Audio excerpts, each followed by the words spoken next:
mga nag-aabang ng presyo ng mga motor ni Honda Big Bike for this month of May, bumalik na tayo dito guys sa may Honda Big Bike Tagum upang i-price update yung mga big bike nila. Syempre, in this video guys, pag-uusapan natin yung cash down payment, installment, at alamin na din natin kung may mga bago bang big bike dito. Kaya naman tara, samahan nyo ikutan yung mga big bike nila. Let's go!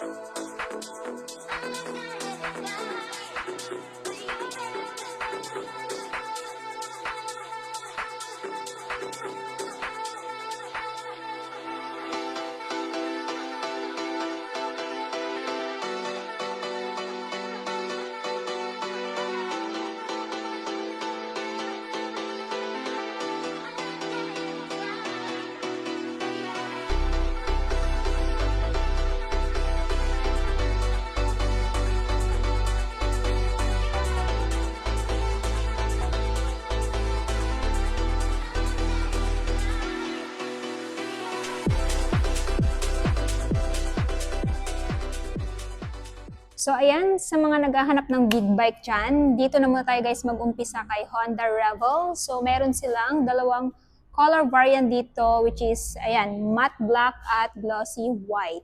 So pili kayo guys kung alin yung gusto nyong kulay dito. So etong si Honda Rebel guys is si CMX 500. So perfect na perfect to dun sa may mga shorter height at sa may mga, ayan, mahilig sa classic modern na motorcycle na gaya nito. So for the meantime, dito na muna tayo sa price update ng motor na to. And if ever interested kayo, spot cash nito dito sa Honda Big Bike is 399,000 pesos. Pero kung gusto nyo ng installment, down payment is 99,750. Monthly sa 3 years na 12,469. So ayan guys, yung kanyang front. At syempre ito yung kanyang side profile. Pero kung naghahanap naman kayo guys ng CMX 1100, so mas higher displacement to, meron din silang dalawang unit na available which is itong matte black at syempre itong dark metallic blue at matte black combination. So mas mataas po yung displacement nito. And if ever ito yung klase ng big bike na gusto nyo bilhin ngayong buwan, spot cash is 665,000 pesos. Pero gusto nyo ng hulugan, down payment is 166,250. Tapos yung magiging monthly sa 3 years ay 20,781. Pero kung ayaw nyo naman ng 3 years, meron kang mapagpipilian na 1 year up to 3 years. So, ayan yung kanyang front profile. At syempre, ito naman yung sa side. Ayan. Sa mga naghahanap dyan ng Honda Goldwing, meron po silang dalawang available na variant dito, which is itong gold at saka silver. Ayan. So, literal na gold po talaga tong Goldwing na meron dito, guys. So, if ever, ito yung klase ng big bike na gugustuhin nyo bilhin ngayong taon, si Honda Goldwing ay merong spot cash na 2.1 million pesos. Pero gusto nyo ng hulugan, down payment is 525,000, monthly sa 3 years ay 63,625. So, syempre, itong Goldwing na to guys, napaka-relax dalhin sa long ride. Kita nyo naman. Meron din yung mga big speaker. So, pili na lang kayo. It's either ito or itong silver. Pero pagdating sa silver guys, iba yung presyo niya. Mas mura siya ng konti. Kasi kung if ever itong silver yung bibilhin nyo, ngayong buwan, so ang presyo niya guys is 2,050,000. So, mas mura siya ng 50,000. Pero kung gusto nyo ng hulugan, down payment is 512,500. Monthly sa 3 years ay 64,063. Pero kung ayaw nyo naman ng 3 years, meron kayong mapagpipilian na 1 year up to 3 years. Ayan, save lang sila ng body gilt. Yung pinagkaiba lang, this one guys is gold and this one is silver. Mura siya ng 50,000. Next. Sa mga naghahanap naman ng Honda Africa Twin, of course, meron din silang available dito, guys. So, dalawa yung color variant nila, which is itong silver metallic at saka itong white, red, blue combination. So, itong Africa Twin, guys, maganda to i-long ride, endurance, or Philippine loop. So, kung ganitong klase ng big bike yung gusto nyong bilhin ngayong buwan or ngayong taon, ito ay may presyo dito na 1.170 or 1,170,000. Pero gusto nyo ng hulugan, down payment is 468,000. Monthly sa 3 years na 36,563. Yung kinaganda kasi dito kay Honda Africa Twin guys, of course, syempre yung mismong motor, no? Kasi upgraded na to, meron na ding abang na bracket for top box, higher displacement na din. Pagdating sa torque and power, syempre, ibibigay talaga nito sa inyo. So, this one guys is, ayan, pwede pang long ride, Philippine loop at, ayan, endurance. Next, ayan, sa mga naghahanap naman ng Honda Transalp. So, meron silang available dito guys, 750. So, this one guys is pwede sa expressway. Kasi 400 above, pwede na sa expressway. So, ito yung kanyang front look. Syempre, ito yung kanyang side profile. Ayan. So, actually, naka-reserve na to guys. Pero kung ever interested kayo, presyo nito is 609,000. Down payment is 152,250 kung kukunin yung installment. Monthly sa 3 years na 19,031. Pero kung ayaw nyo naman ng 3 years guys, may papupipilian kayo na 1 year up to 3 years. So, meron pa palang available dito guys na Honda Africa Twin. So, this one guys is mas mura ng konti kumpara doon sa nauna kong nabanggit kanina. So, ito yung kanyang front look.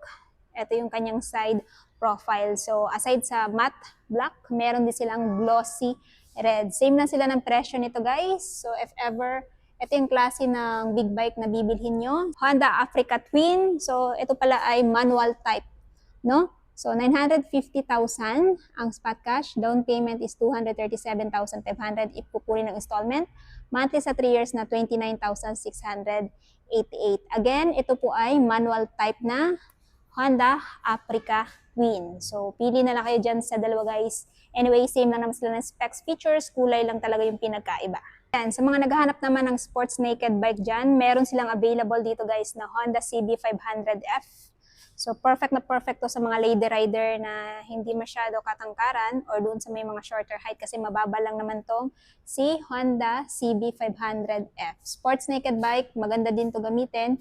Pang forma, pang long ride kasi hindi naman siya masyadong ngawit kasi nga, ayan, naka-upright kayo dito. Tapos naka 2-cylinder na din, dual disc brake sa front, sa likod, of course. Syempre, ayan, naka-single disc. So, if ever, kukunin nyo si CB500F, spot cash nito is 379,000 pesos. Down payment is 94,750. Monthly sa 3 years ay 11,844. Pero kung naghanap naman kayo ng CB500 Hornet, meron din silang available dito guys.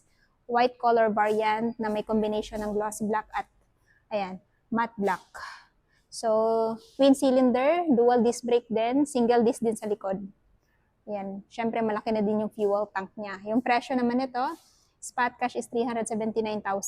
Down payment is 94,750 if installment. Monthly sa 3 years ay 11,844. So, meron kang mapagpipilian na 1 year up to 3 years. Alright, sa mga naghahanap naman dyan ng Honda XADV. So, this one guys is yung talagang higher displacement ni ADV guys, no? So, meron silang available color variant dito na white at saka black. Pero itong white is, ayan, na-sold na. So, meron pang isang unit na available dito guys. So, ito yung relax na scooter na dadalhin sa long ride. Napaganda nito pang long ride kasi kapag ito yung scooter ninyo, aside sa malakas yung hatak, yung power, napaka-relax din ito dalhin. At syempre, equipped na to ng modern, ayan, feature. At syempre, meron din siya malaki under seat. So, na-review ko na tong si XADV guys. And if ever gusto niyo ng detailed review, check niyo na lang sa aking channel. So, for the meantime, presyo muna tayo.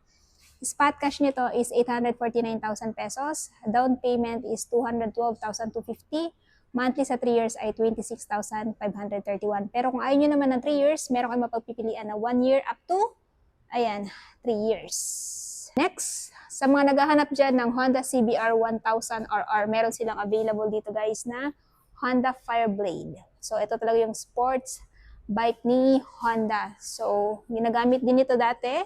Ayan, usually, pinag-racing din to ng mga malalaking racetrack. So, of course, syempre, kung bibilhin nyo to, ito ay may presyo dito sa Honda Big Bike na 1,699,000. Spot cash yan, pero kung gusto nyo ng installment, down payment is 424,750. Monthly sa 3 years ay 53,094. So, if ever interested kayo dito, guys, merong isang unit si Honda Big Bike Tagum. Ayan, of course, sa mga naghahanap naman ng Honda CBR 500R. So, may nakalagay dito guys na extra 20,000 off.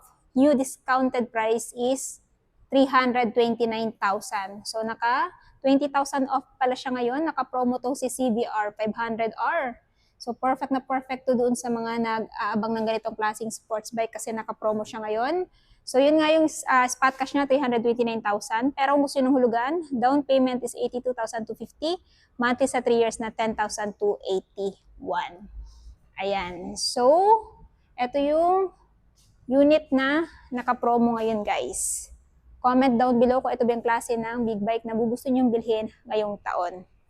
Next, sa mga naghahanap naman ng Honda CBR 650R, meron din silang unit na available dito.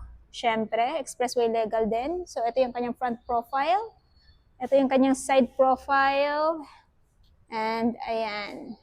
So, if ever interested kayo kay Honda CBR 650R, standard, 554,000 yung cash. Down payment is 138,500. Monthly sa 3 years ay 17,313. Yan yung latest price niya, guys. Pero kung naghanap kayo ng CBR 650, naka-electronic clutch, meron din silang available dito. Isang unit. So, if ever ito din yung gusto nyo, spot cash nito is 594,000. Down payment is 148,500. Monthly sa 3 years ay 18,563. So, depende sa inyo guys kung anong gusto nyo. Ito bang naka-electronic clutch or yung naka-standard. Ayan. Next, dito naman tayo sa naka-sports naked bike. Of course, meron din silang available dito na CB650R. Maganda din tong motor na to, pang long ride. Yan, 4-cylinder na siya, inverted suspension, dual disc brake at syempre single disc sa front. So, eto guys ay may presyong 519,000. Down payment is 129,750. Tapos yung monthly sa 3 years ay 16,219. Pero kung ayaw nyo naman ng 3 years, pili na lang kayo sa bracket. 1 year to 3 years. So, ayan. Next, dito naman tayo kay CBR 650R electronic clutch. Meron din pala sila nito. So, ito yung front. Ito naman yung side. So, dito tayo sa presyo niya, guys. Updated price ngayong buwan is 564,000.